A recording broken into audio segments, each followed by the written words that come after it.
በቀደመው የቤተ ክርስቲያናችን ስርዓት ያስቀደሱ ሰዎች ሁሉ ይቆርቡ እንደነበር ስንቶቻችን እናውቃለን? ይሄ ቅዱሳን ሐዋርያት አባቶቻችን ያስተማሩን ስርዓት ዛሬም ድረስ በቅዳሴው መካከል እንደሚነበብስ ስንቶቻችን አስተውለነው ይሆን? በዛሬው ቪዲዮ ይህንን የሚገልጸውን የቅዳሴ ክፍል አብረን እናያለን። ስለሆነም እስከ ቪዲዮ መጨረሻው ድረስ አብራችሁን ከቆያችሁ የዚህን የቅዳሴ ክፍል ንባቡን ብቻ ሳይሆን ምስጢሩን ትረዳላችሁ። ሰላም ውድ ቤተሰቦቼ እንዴት ናችሁልኝ?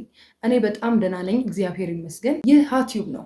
በመንፈሳዊ ህይወታችን አብረን የምናድግበት መንፈሳዊ ቻናል ነው። የሀቲዩብ ቤተሰብ የሆናችሁ ሁላችሁ ይህን ቪዲዮ ላይክ በማድረግ እንድትጀምሩትና ለብዙ ኦርቶዶክሳውያን እንዲዳረስ ሼር ማድረግ አትርሱ። ለዚህ መንፈሳዊ ቻናል አዲስ የሆናችሁ ደግሞ የደውል ምልክቷን በመጫን የሀቲዩብ ቤተሰብ እንድትሆኑ በፍቅር ጋብዛችኋለሁ። ዛሬ እንግዲህ እግዚአብሔር ረድቶን አራተኛው የቅዳሴ ክፍል ላይ ደርሰናል። ለዚህም እግዚአብሔር ስሙ የተመሰገነ ይሁን። እስካሁን የነበረን ቆይታ ጥሩ እንደነበር ተስፋ አደርጋለሁኝ። እግዚአብሔር በረዳን መጠን ደግሞ ነገሮችን እያስተካከልን የተሻለ እያደረግን እንቀጥላለን። የዛሬው ማለትም አራተኛው የቅዳሴ ክፍል እንግዲህ እመቦ ብእሲ ይባላል። ታስታውሱ እንደሆነ ከዚህ ቀደም ያየናቸው የቅዳሴ ክፍሎች ላይ የቅዳሴው ስርዓት ቅዳሜ፣ ረቡዕና አርብ ሲውል እንዲሁም ደግሞ እሁድ ሲውል የተለያዩ የቅዳሴ ክፍሎችን ለማየት ሞክረናል። ዛሬ ደግሞ ሁሉም የቅዳሴ ክፍል ላይ የሚባል እመቦ ብእሲ የተባለውን የቅዳሴ ክፍል አብረን እናያለን። ከዛ በፊት ሁሌ እንደምናደርገው የቅዳሴውን ንባብ በዜማ ሰምተን እንመለስ። ሃሌ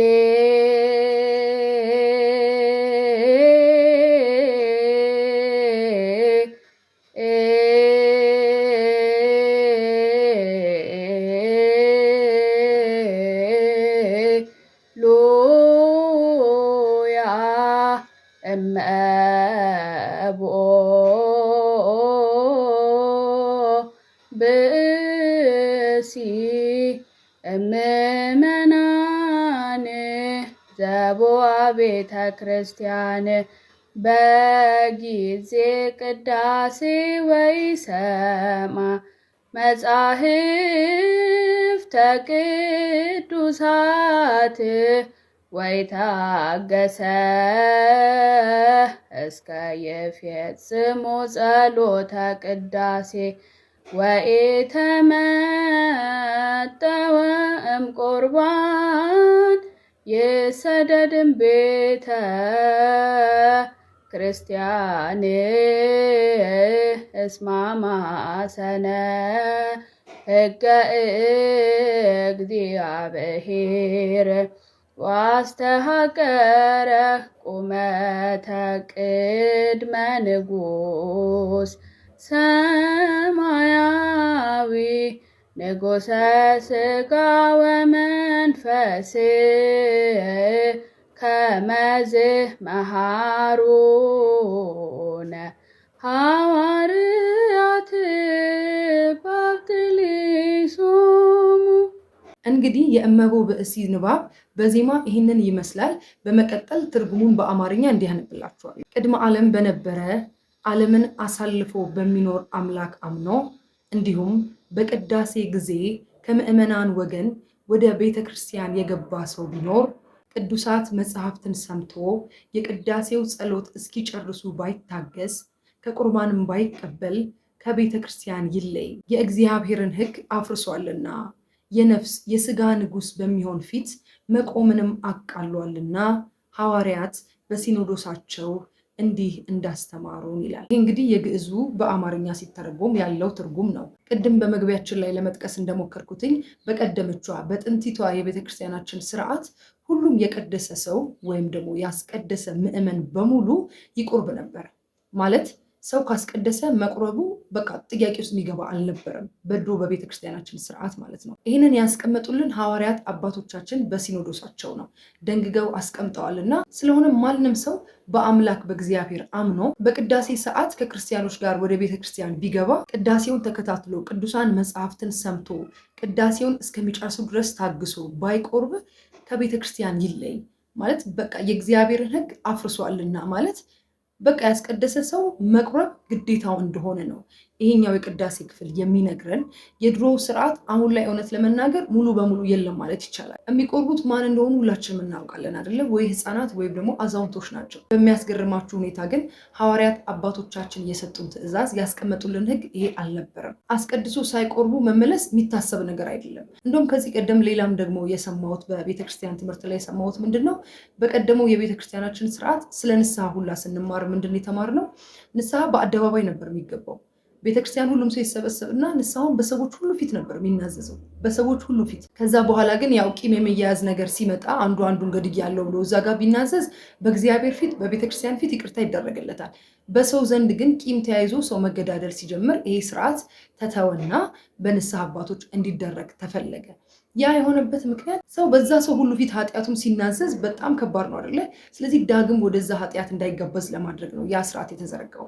አሁን እዚህም ጋር አባቶች ሐዋርያት ሲኖዶሳቸው ላይ ሲያስቀምጡት ያስቀደሰ ሰው በቃ መቁረብን እንደ የሆነ እንዴት ነው እንደ ሁለተኛ ነገር እንዳይወስደው፣ ካስቀደሰ መቁረብ እንዳለበት አይምሮ እንዲያስብ ለዛ ነገር እንዲዘጋጅ አስበው ነው ይህንን የደነገጉት። እና በቅዳሴው መካከል ሁሌ ይነበባል ይህ ነገር ሁሌ።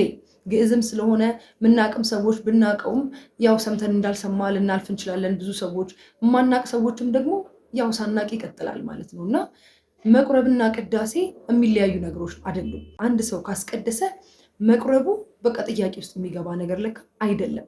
ይሄ ነገር በቅዳሴው ስርዓት አሁንም ድረስ እንግዲህ ከ2000 ምናምን ዓመታት በፊት የተጀመረ ቅዳሴ አሁንም ድረስ ይሄ ቅዳሴ ክፍል በቅዳሴያችን መካከል ይነበባል ማለት ነው።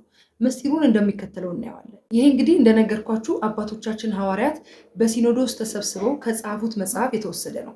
ስለሆነም በቤተ ክርስቲያን ስርዓት ምዕመናን በቅዳሴ ጊዜ ተሰብስበው ቅዳሴው ሲጀመር ጀምሮ አስቀድሰው ስጋውና ደሙን መቀበል እንዳለባቸው የተደነገገ ነው። እንዳለባቸው ነው የሚለው ማለት ግዴታ ነው። በቃ ግዴታ ነው። ካስቀደሱ መቁረብ እንዳለባቸው የተደነገገ ነው ከተባለ እንደ ሕግ የተቀመጠ ነው ማለት ነው። መጋቢ ምስጢርም እንግዲህ የዚህን የቅዳሴ ክፍል ምስጢር ሲተነትኑ ኦልሬዲ በቃ ቃል በቃል ነው። በቀደመው ስርዓት ይሄ ነበር። አሁን ግን በቤተክርስቲያናችን ይሄ ስርዓት የለም። ለዚህም እንደ ምክንያት የሚጠቀሰው በ9ኛው መቶ ክፍለ ዘመን በጣም ብዙ አብያተ ክርስቲያናት ተቃጥለዋል። በጣም ብዙ ምዕመናን ተገድለዋል። ግን ሁሉም ክርስቲያን አልጠፋም፣ ሁሉም ምዕመን አልጠፋም አይደለ? ሁሉም አገልጋዮች አልጠፉም። ግን ስርዓቱ አሁንም ድረስ መቀጠል አልቻለም። ስለሆነም መጋቢ ምስጢር እዚህ ጋር የሚያስጠነቅቁት ነገር ምንድን ነው? ንስሐ አባቶች እዚህ ላይ በጣም መስራት እንዳለባቸው፣ ምዕመናንም ራሳቸውን በእውቀት በቀደመው ቤተክርስቲያን ትምህርት ራሳቸውን ማጎልበት እንዳለባቸው፣ ንስሐ አባቶች ከንስሐ ልጆቻቸው ጋር በመተባበር ይህንን የቀደመውን ስርዓት መመለስ እንዳለባቸው በማስጠንቀቅ ነው የዚህን የቅዳሴ ክፍል ምስጢራቸውን የሚዘቡት ማለት ነው። እና አስቡት እስቲ ምን ያህል እንባረክ እንደነበር። አሁንማ እንኳን አይደለም ያስቀደሰ ሰው ሁሉ ሊቆርብ ቀርቶ በቃ መቁረብ ከቅዳሴ ጋር ሁሉ ማይሄድ እስከሚመስል ድረስ አስቀድሰን መሄድ በቃ የሆነ ቦታ መተን እኮ ዋናው ስነስርዓት ላይ ትቶ እንደመሄድ ማለት ነው። ለምሳሌ ሰርግ ቤት መታችሁ ትታደማላችሁ፣ ፕሮግራሙ ምናምን ታያላችሁ፣ የምግብ ሰዓቱ ላይ ትቶ እንደመሄድ ማለት ነው። የኛ አሁን ያለንበት ሁኔታ ያንን ነው የሚያሳየው። ሁልጊዜም በቃ ሳስበው የቀደመው ስርዓት በቃ አይምሮ ላይ በጣም ይመጣልና አስቡት፣ ሁሉም ሰው ነጭ ለብሶ ያስቀደሰ ሰው ሁሉ ቆርቦ ሲመለስ ምን ያህል በረከት ወደ ቤቱ ይዞ እንደሚገባ። ተስጦን ብቻ አይደለም ዝም ብሎ የሚመልሰው፣ በተግባርም ያን ነገር እያደረገው ነው እዛው በሚያስቀድስ ሰዓት ማለት ነው። እና እግዚአብሔር ረድቶን ያንን የጥንቱን ስርዓት አባቶቻችንን የሰጡንን ስርዓት አሁንም ለማስቀጠል እግዚአብሔር እንግዲህ በቸርነቱ ይርዳል። ከሆነ ጊዜ በኋላ ስለ ቁርባን ያለን አስተምህሮ፣ ስለ ቁርባን በአይምሯችን የተሞላልን ነገር በጣም ትክክል እንዳልሆነ ነው የሚሰማኝ። ከልጅነታችን ጀምሮ ያው ቤተሰቦቻችን ለቅዱስ ቁርባን ካላቸው ክብር የተነሳ ብዙ ነገር ሊሉን ይችላሉ። ግን አንዳንድ ትክክል ያልሆኑ ልማዶች አሉ። ብዙ ጊዜ አውርተናል ስለዚህ ጉዳይ እና እንድንፈራው እንድንሸሸው ከመድኃኒትነቱ ይልቅ አስፈሪነቱ ተነግሮ ነው ብዙዎቻችን ያደግነው። ለዛ ነው ልክ ትንሽ ቆርበን ከፍ ስንል ሁሉ ነገር የሚቆመው። ግን ያ ነገር በጣም መስተካከል አለበት። የእውነቴን ነው። እግዚአብሔር ያለኔ ምንም ልታደርጉ አትችሉም ብሏል። እኛ ግን ያለሱ ብዙ ነገር ለማድረግ እየሞከርን ነው። ለዛም ነው ማይሳካልን። እሱ ከኛ ጋር እንዲሆን ደግሞ ስጋውን መብላት ደሙን መጠጣት ግዴታችን ነው እና ይህንን ሀሳብ እግዚአብሔር በሁላችንም ልብ ላይ ያስርጸው። አባቶቻችንንም ንስሐ አባቶቻችንንም አበርትቶ እኛንም በእውቀት በጥበብ ወደዛ ስርዓት እንድንመለስ እንዲያደርገን የእሱ ፍቃድ ይሆንልን። ስለሆነም ሁሌም እንደምነግራችሁ እመቦ ብእሲን ተስጦ ስትመልሱ ይህን ነገር በአይምሯችሁ አስቡት።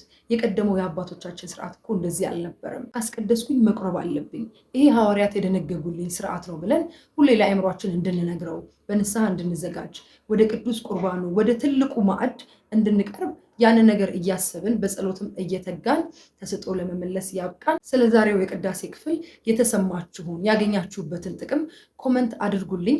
ከዚህ ቀደም ስለነበሩትም የቅዳሴ ክፍሎች እዚሁ ኮመንት ልታደርጉልኝ ትችላላችሁ። በየጊዜው እንደማሳስባችሁ መጽሐፉን ደግሞ ብትገዙት ሁላችንም አብረን እያነበብን እየተማማርን እንሄዳለን ማለት ነው። እግዚአብሔር ጀማሪዎች ብቻ ሳይሆን ፈጻሚዎችም ያደርገን። እግዚአብሔር ቢፈቅድ በሚቀጥለው ደግሞ በቀጣዩ ቪዲዮ እንገናኛለን። እስከዚያው ድረስ ሰላም ሁኑልኝ። ሁሌም እንደምንለው ክርስቲያናዊ መንፈሳዊነት ዘለዓለማዊነት ነውና በቅዳሴው ተሳትፈን ከቅዱስ ቁርባኑ ተካፍለን የምንናፍቃትን ተስፋ የምናደርጋትን መንግስቱን ለመውረስ የበቃን ያድርገን።